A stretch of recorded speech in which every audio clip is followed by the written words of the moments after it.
Okay, let's unpack this. If you look back at, the late 19th and early 20th centuries, especially across the Middle East and Asia, you just see this period of intense, tectonic political shifts. Huge shifts. It wasn't just industrialization or science.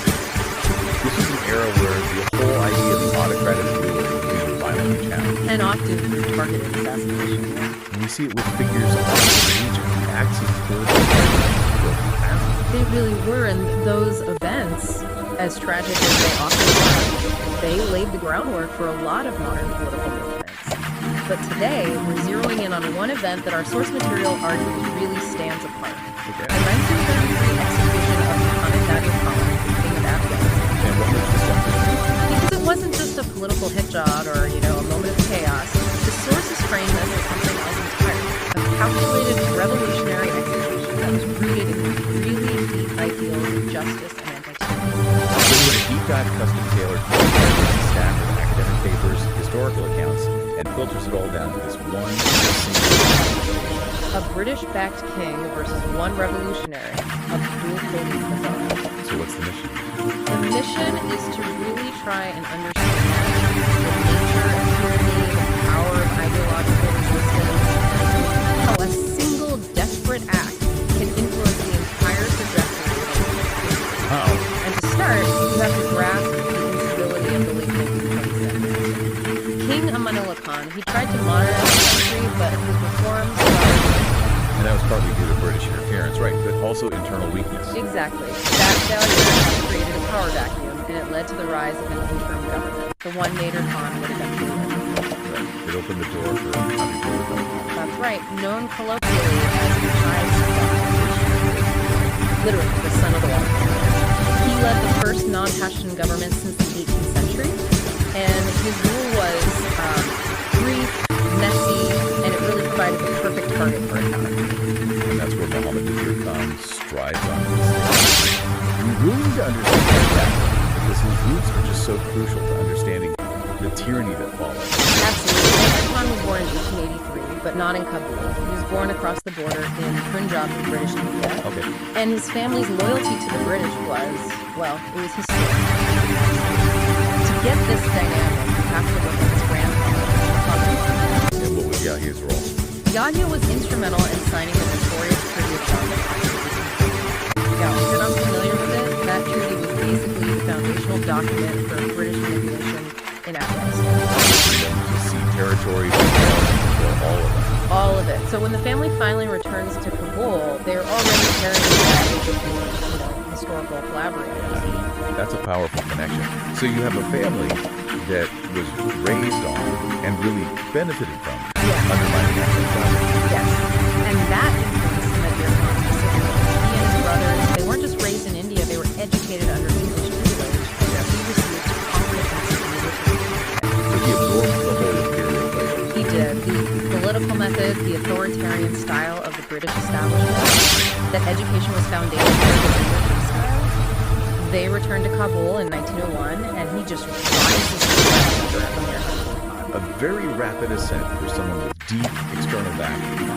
But the sources, they explicitly mention treachery. It wasn't a clean path. Not at all. The sources detail his major role in the political struggle against the reformist economy. And even more damning, there is documented evidence of his complicity in the 1919 assassination of Amir Khan, who was his own brother-in-law. It's hard to overstate the level of ruthlessness. It was this calculated act of political violence that earned him Seppa Seller, commander-in-chief, and the war minister position. So he demonstrated a willingness to betray family, his own ruler, for power. But how does he pull off the coup against Shah in 1929? That required military forces specifically. Absolutely. He got crucial consultation and support from the British, but his internal strategy was to leverage division. He relied heavily on what the sources describe as the tribal fervor and ignorance of the Pashtun communities, especially those from Paktia and the southern tribes. He framed the whole conflict not as a political takeover. Precisely. A crusade against the non-Pashtun Bachasaka. In essence, he weaponized identity. He did. And by appealing to that ethnic solidarity, he marched on Kabul. He overthrew the Bachasaka government on October 16, 1929, and the moment he sat on the throne, he solidified a regime that relied on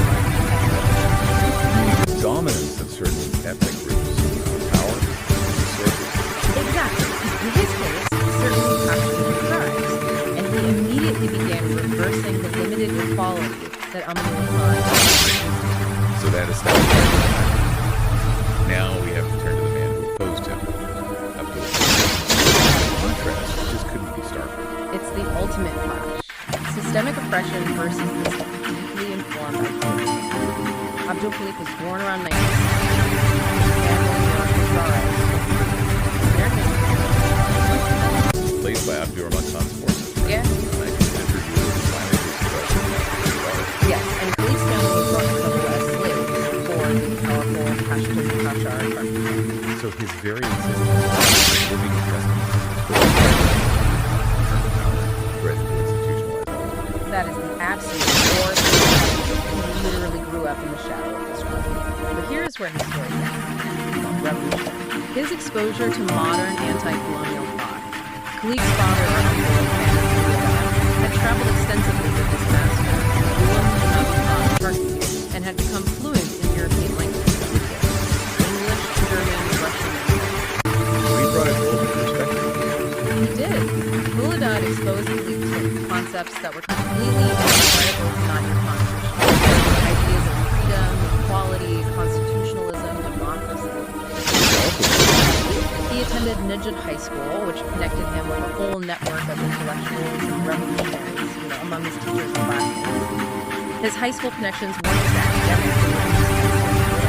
And the politics of his benefactor, the Charki family, that was also a huge and dangerous factor. Indeed, the Charki family were staunch supporters of Nader Khan, the one ruler who had abolished Hazara slavery, so they vehemently opposed Nader Khan's return to the president.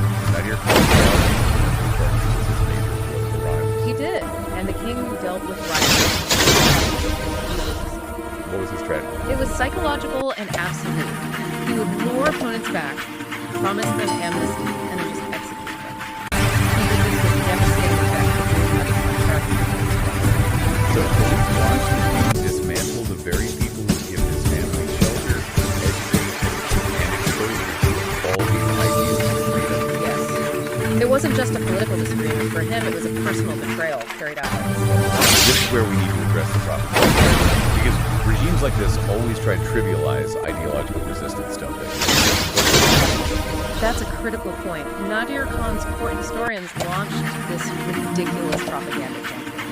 They claimed he was motivated by some base personal slight, suggesting he was angry over a illicit relationship with an elderly. They had to invent a bad romance novel plot just to discredit pure political ideology. That tells you everything you need to know about how terrified the regime was. It does. And the source analysis forcefully argues that this completely trivializes the unique and conscious act of anti-tyranny. If we strip away the court spin, we can see the 5 explicit ideological pillars that were driving this 18-year-old. Okay, let's look at those drivers, starting with the deep historical context. The primary motive was historical trauma. With a capital H, capital T Khaliq was acutely aware of his Hazara family's history, the massacres, the displacement, and enslavement under Abdurrahman Khan. It represented the active reappearance of that system. He didn't just see a tyrant. He saw the entire historical machine of oppression. And second, there was a commitment to activism. He wasn't passive. Not at all. After Abdul's fall, Khaliq saw Nadir's rule as a total regression, so he joined secret underground movements focused specifically on combating what they called ethnic fascism. High school peers. Yes, which required him to be informed globally, not just locally, that's the third point, global awareness. Thanks to Muladad's guidance, Khaliq was informed about political and social change happening, worldwide revolutionary struggle, anti-colonial movements. It elevated his act from a local revenge killing to something different. And the fourth point shows he wasn't acting in a vacuum. He was part of a tradition. Exactly. Inspiration from comrades. He drew strength from previous acts of resistance, the assassination of Nadir's older brother in Berlin, and an earlier attack on the British embassy. He saw himself as Finally, the specific trigger that galvanized all this ideological preparation. right, and the source actually classifies this as meaning it was the catalyst of the revolution, loyalty and revenge. The Charki family. For the brutal murder of Nader Khan and 18 members of his family. It was a painful, immediate trigger that transformed abstract opposition into active. He had been looking for an opportunity since September 1933. The chance finally presented itself on November 7th. Where did the execution take place? It happened on the grounds of Nader Khan was holding a symbolic ceremony to personally distribute prizes to students. The irony there is stark. Incredibly so. This was the very location where Khaliq's benefactor, Ghulam Nabi Khan Sharkey, had been savagely murdered just a year earlier. For him, it was hallowed.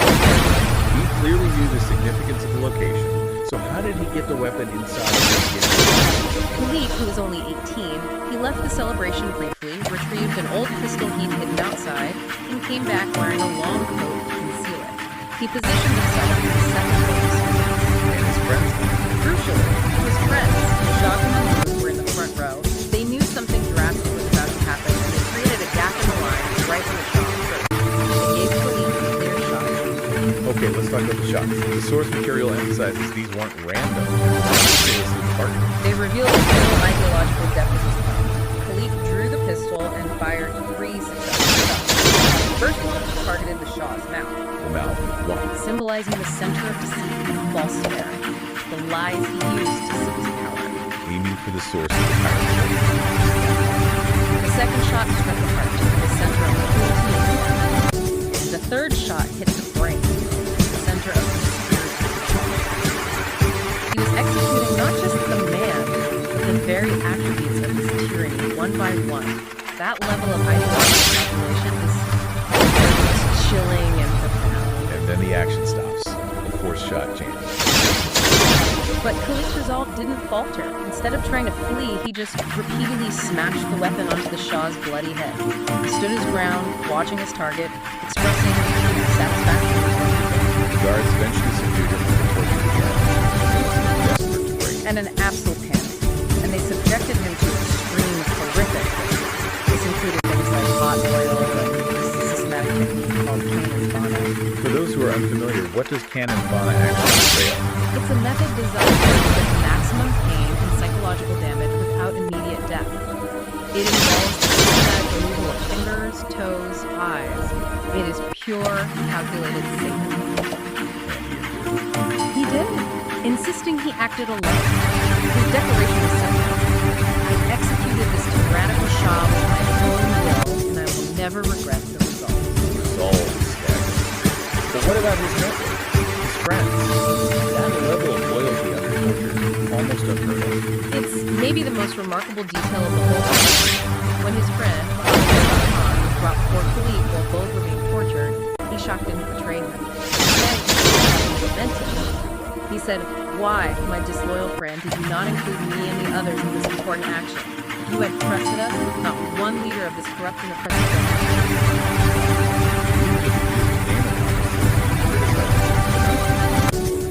That display of unified, defiant resolve terrified Nader's entourage. They simply could not comprehend that kind of integrity rooted in political ideology. So, failing to break it, they decided to turn his death into a horrifying public spectacle. The deliberate act of public terror. Exactly.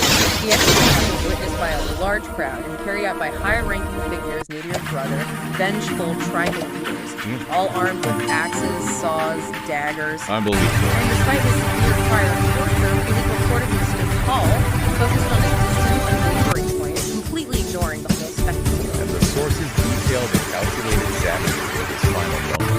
They targeted the instruments of the revolution itself. They did. They wanted to destroy the memory. They demanded to know which eye he used to aim and gouged out his right eye. Then they asked which finger pulled the trigger, and they deliberately cut off his trigger finger, his nose, both ears, all while he maintained his silence. He never broke his gaze or his silence. He didn't. Finally, a guard speared his heart, and Khaliq fell. But in what the sources describe as an inspiring final moment, he stood back up on his feet again for a brief instant. Before the crowd of vengeful guards and tribal men swarmed him, hacking his body to pieces. The non-aligned public who watched were reportedly stunned, expressing profound admiration for his sacrifice and resolve. That is just a staggering conclusion to a hugely ideological act. So when we zoom out, what does all this mean for the long arc of history? Khaliq's life and death, they're considered unparalleled. The significance is that he, as a representative of the most oppressed population, challenged a regime that operated entirely outside of his defense. He embodied the only ethical resistance left available against total tyranny. And while his immediate act tragically didn't stop the persecution of the Hazara people, it did send a massive shockwave through the Khaliq family. The shockwave was real. Khaliq's singular act, followed by other possible references like the Basel, it forced the subsequent government, led by Nader Khan's son Shah. The family had seen what an ideologically driven individual.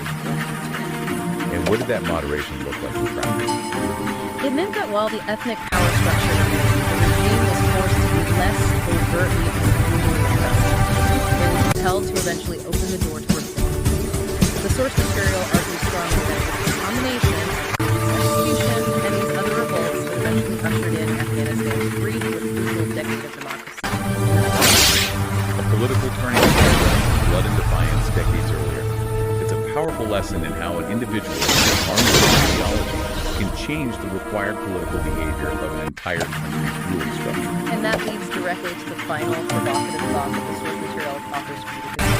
Given the ongoing cycle of tyranny, ethnic fascism, and institutional oppression in Afghanistan today, will there be another individual with really specific, informed, and courageous creativity to stand up for humanity, freedom, and justice? Or will the systematic application of injustice continue to be normalized simply because the cost of resistance is high? That is the lasting question. The sacrifice leaves hanging in the air.